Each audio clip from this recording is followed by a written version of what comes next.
بسم اللہ الرحمن الرحیم۔ سرگوشی کے ناظرین السلام علیکم، امید ہے کہ آپ سب ٹھیک ہوں گے۔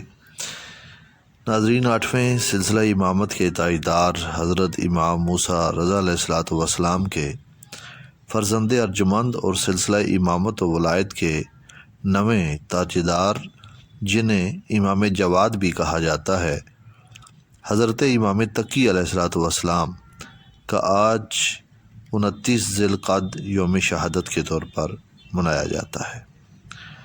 ناظرین کرام، حضرت امام جواد کا 10 رجب المرجب سن 195 ہجری کو مدینہ منورہ میں آنا ہی ایک معجزہ تھا، کیونکہ امام موسیٰ رضا علیہ الصلوۃ والسلام کو اکثر منافقین جب اولاد نہ ہونے کا طعنہ دیتے تھے تو آپ علیہ السلام فرماتے تھے کہ اولاد کا ہونا نہ ہونا اللہ کی عنایت سے ہے، لیکن عن قریب میرا ایک فرزند پیدا ہوگا جو میرے بعد مسند امامت پر بھی بیٹھے گا۔ تو بمطابق 811 عیسوی بروز جمعۃ المبارک کو پروردگار نے امام علی مقام کی آغوش میں آنے والے وقت کے امام کو بھیجا۔ آپ کی والدہ حضرت صبیکہ خاتون ام المومنین ماریہ قطیہ کی نسل سے ہیں۔ حضور نے اپنی زوجہ ماریہ قطیہ سے فرمایا تھا کہ تمہاری نسل میں ایک خاتون ہوگی جس کی آغوش میں میرا نواں جانشین آئے گا۔ آپ کا سن مبارک ابھی 5 سال تھا تو آپ نے اپنے محلے کے بچوں کو جمع کیا اور ایک چھوٹا سا ممبر بنا کر انہیں احکام الہی سکھا رہے تھے کہ اتنے میں سرکاری اہلکار نے نگارے بجائے اور بادشاہ سلامت کی آمد کی اطلاع دینے لگے۔ بادشاہ کی آمد کی وجہ سے لوگوں نے راستے سے ہٹ کر ایک طرف ہونا شروع کر دیا۔ بچوں کی وہ چھوٹی سی جماعت جو امام جواد علیہ الصلوۃ والسلام سے درس لے رہی تھی وہ بھی ایک طرف ہو گئے، جبکہ امام تقی علیہ الصلوۃ والسلام اپنی جگہ پر نہایت ہی پرسکون انداز میں کھڑے ہو کر بادشاہ کی سواری کو آتا ہوا دیکھ رہے تھے۔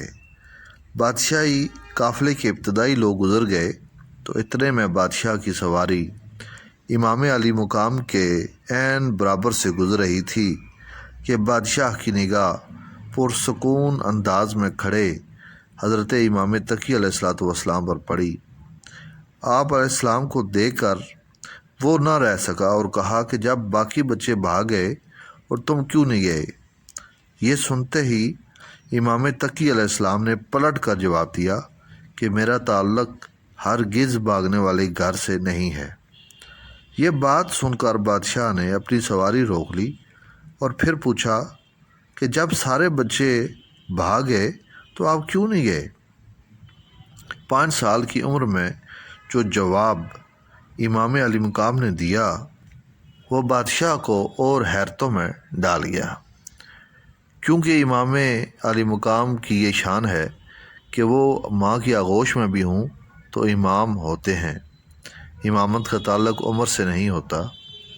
امام نے فرمایا کہ اگر 3 حالتیں ہوتیں تو میں راستہ چھوڑ دیتا۔ اول نمبر پر اگر راستہ تنگ ہوتا تو میں راستے سے چلا جاتا، جبکہ یہ راستہ نہایت ہی وسیع و عریض ہے۔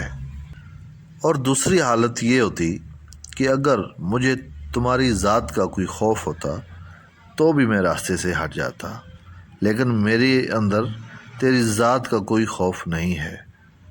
اور تیسری حالت کہ اگر تم ظلم کرتے، ظالم ہوتے تو میں راستے سے ہٹ جاتا۔ اب یہ تو بتا کہ کیا تو ظالم بادشاہ ہے؟ بادشاہ یہ جواب سن کر چکرا گیا اور سواری کو آگے بڑھنے کا اشارہ دیا۔ وہ چند قدم آگے گیا ہوگا کہ بادشاہ کا پالتو باز اپنی چونچ میں ایک چھوٹی سی مچھلی لیے بادشاہ کے کندھوں پر آ بیٹھا۔ بادشاہ نے اپنے اس باز کی چونچ سے مچھلی کو پکڑا، ہاتھ میں رکھا اور مٹھی کو بند کر دیا، اور وہ ہاتھ اپنی پشت کی طرف کر کے واپس سواری کو وہاں لے آیا جہاں امام تقی علیہ السلام اسی سکون اور اطمینان کے ساتھ کھڑے تھے۔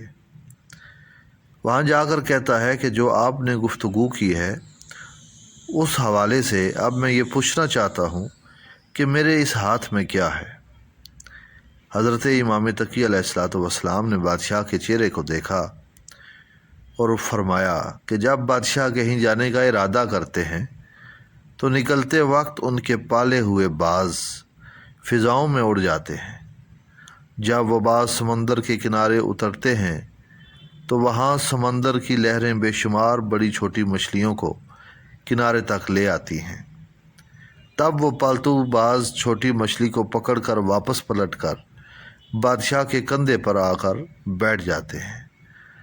تو پھر وہ بادشاہ وہی مچھلی ہاتھ میں پکڑ کر مجھ سے پوچھتے ہیں کہ میرے ہاتھ میں کیا ہے؟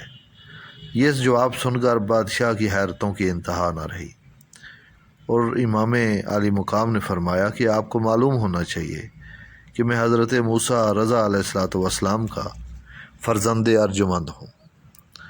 اسی بادشاہ مامون نے جب دیکھا کہ حضرت امام تقی علیہ الصلوۃ والسلام کے اپنے والد گرامی کی طرح عوام و خاص میں مقبول ہوتے جا رہے ہیں، اور جب امام عہد شباب میں پہنچے تو اس نے بطور سازش اپنی بیٹی ام الفضل کو امام کی نکاح میں دے دیا، اور پھر اسی زوجہ نے امام تقی علیہ الصلوۃ والسلام کو زیر ستم سے شہید کر دیا۔ جب امام تقی شہید ہوئے تو 29 ذی القعدہ آپ کا سن مبارک 25 سال کا تھا۔ ہم تمام اہل بیت طہار اور بالخصوص امام موسیٰ رضا علیہ الصلوۃ والسلام کی بارگاہ میں آپ کی شہادت پر بھرپور پرسہ پیش کرتے ہیں۔